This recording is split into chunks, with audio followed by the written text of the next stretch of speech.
Čia nėra paaiškinti, tiesiog seksė. O tai ką čia? Esu Domas Šidlauskas, studijuoju elektros inžineriją.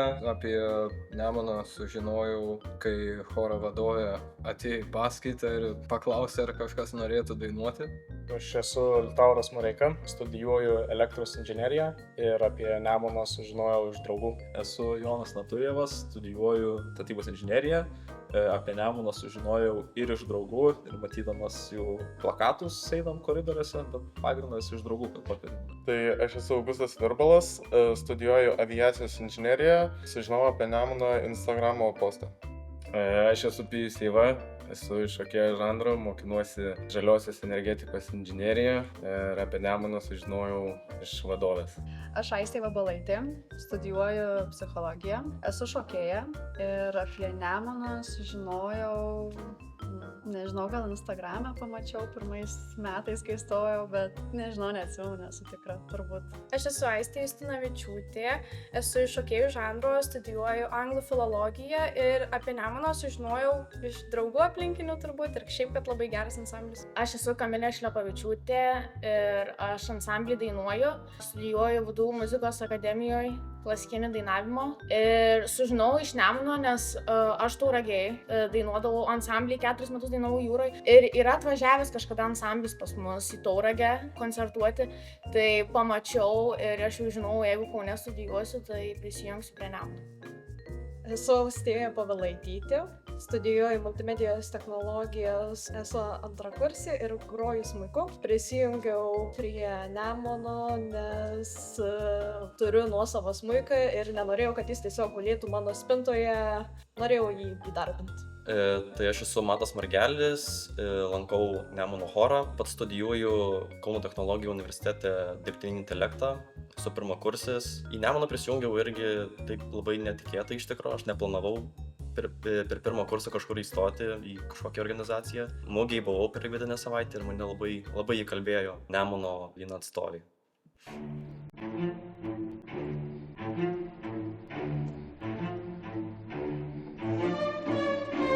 Ir šiandien atsakysime į Nemuno aktualiausius Klausimas.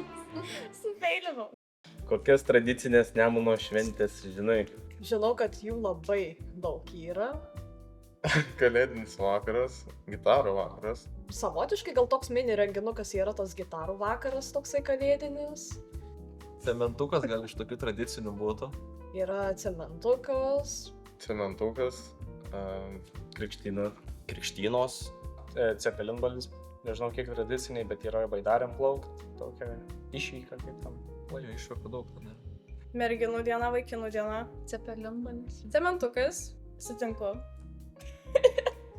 Kažką praleidžiam, ne? Kažką labai praleidžiam. Rinkom naują valdžią. Ataskaitinis susirinkimas. Bet tai čia yra tradiciniai šventė, gal turbūt vasarinės, ne vasarinės, bet kažkaip kitaip jos vadinasi, ne? Tada su baidarėm plaukimas. Savotiškai jau galima skaityti pirmąjį savo koncertą kaip šventę jau irgi. Į mane nežiūrėkit, aš nieko neatsimenu. Koks tavo slaptas talentas? O jį reikės parodyti dabar. Aš nežinau, anksčiau žaidavau futbolą, gal dar šiek tiek pažaisčiau, daugiau kaip ir neturiu. Nu, žaidžiau krepšinį pažaidžiau. Aš moku kalbėti kaip Mortas iš Madagaskaro. Nekalbėsiu. Pakalbėt? Nenoriu, Arnas jau matė. Pirmininkas. Man buvo gėda. Na gerai, pasakysiu. Nu, bet... Can Julian please let me smell your feet? Grodavau fortepijonu, šiaip tai dabar net nežinau, ar vis dar moku, jau buvau senai. Bet daugiau tokių slaptų talentų labai ir neturiu. Nu, gal mašinas tvarkau irgi draugam. Čia nežinau, ar talentas labai. Gerai, aš moku pasukti kairę akį, bet aš nerodysiu, nes nelabai gražiai atrodo palaikyti. Gal kažkiek su fotografija susiečiau slaptą talentą daugiau neturiu idėjų. Nežinau, dar be šokų, tai moku piešti. Vienas iš mano talentų. Sugebu pamiršti viską, kiekvieną dalyką, nesvarbu, kiek svarbus jis būtų. Kartais, jeigu stebi, kaip aš sėdžiu, pavyzdžiui, auditorijose, galima atkreipti, kad aš moku tarp pirštų sukti rašiklį. Savo slaptą talentą įvardyčiau kaip gebėjimą rišliai neišreikšti savo minčių kokio 5 minučių tarpsnių. Jei būtų muzikos instrumentas, kuris ir kodėl? aš būčiau smuikas, nes kai pirmais metais vaikai mokosi groti toksai labai erzinantis garsas, tai mano balsas toks kartais yra, bent jau taip yra sakę, tai turbūt dėl to. Gal ir aš pasirinkčiau vis vien. Ką aš groju, tai ir smuiką. Sudėtinga mane iš tikrųjų perprasti. Turiu daug, kaip čia, apie savybių, gal kažkas tokio, nes su smuiku galima daug įvairius garsus išreikšti. Norėčiau būti kontrabosu, nes jisai toks lėtas ir aš gal vadinčiau save lėtu. Aš tai būčiau bosas, nežinau, reikia paaiškinti. Nežinau, aš gal tiesiog norėčiau būti fortepijonu. Man labai toks elegantiškas, gražus instrumentas, tai... Aš pianinas, toks gražiausiai skambantis, bent jau man. Būčiau gal gitara kokia, labai prie laužų yra grojama, tai man iš tikrųjų ir patinka ten būti gamtoj kokioj. Aš neatsimenu, kaip vadinasi. Kaip jis vadinasi? Nu taip, kaip pianinas, bet, žinot, kur su lastelė daužai. Kaip vadinasi? Kažkaip būgnas toks. Jis irgi visai prie žemesnių dažnių, sakyčiau. Vargonai. Dėl to, nes nesu labai populiarus ir manau, kad labai gerai dainuoju. Silofonas? Silofoną, ne? Kokiamis sąmokslo teorijomis tiki? Labai paprasta pasimsiu sąmokslo teoriją, kad ateiviai yra iš tikro.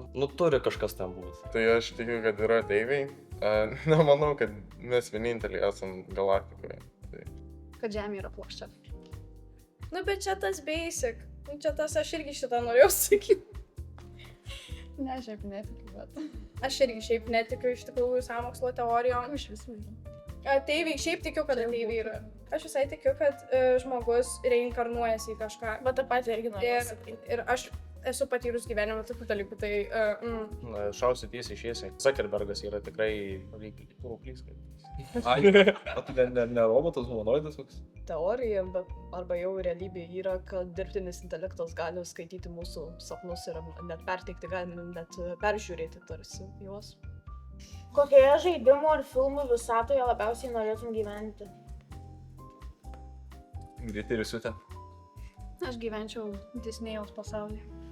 Aš norėčiau visai gyventi Simsuose, ten ramu, gražu, nebrangu, faina. Aš ten gyvenčiau, kur amžinai kalėdos ir kalėdinė dvasia. Giselle Christmas.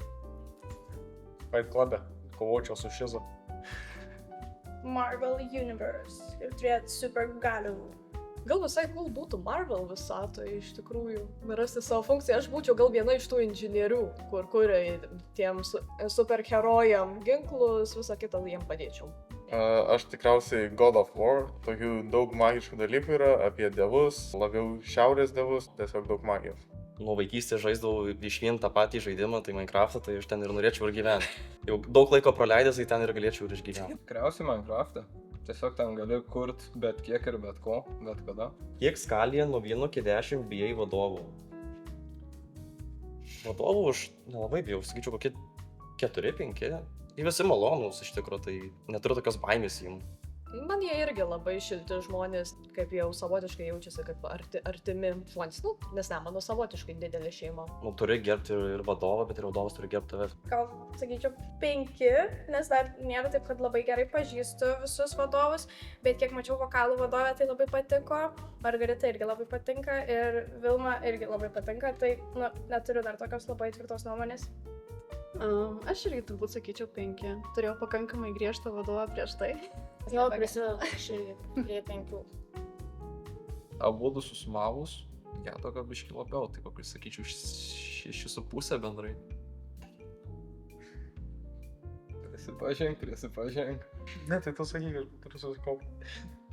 Aš tai mąstant, kad vienetas yra mažiausiai, tai 1, nes aš jų nebijau. Man atrodo, kai visi smagų žmonės gali biškį papykti, bet tai jų pykimai tai tokie biškį komediški. Aš tikrai dabar bijau jau kol kas. Aišku, reikia prieš juos pasistengti. Duočiau koks 7-8. 10 visada reikia bijoti. Negali žiūrėti kaip į draugą. Aš turėčiau pasakyti, kad kaip bažnyčiai per pirmąją komuniją, kai mokė, Dievo turi nebijoti gerbti. Tai panašiai. Tai kiek skaliai? Pagarbos 10.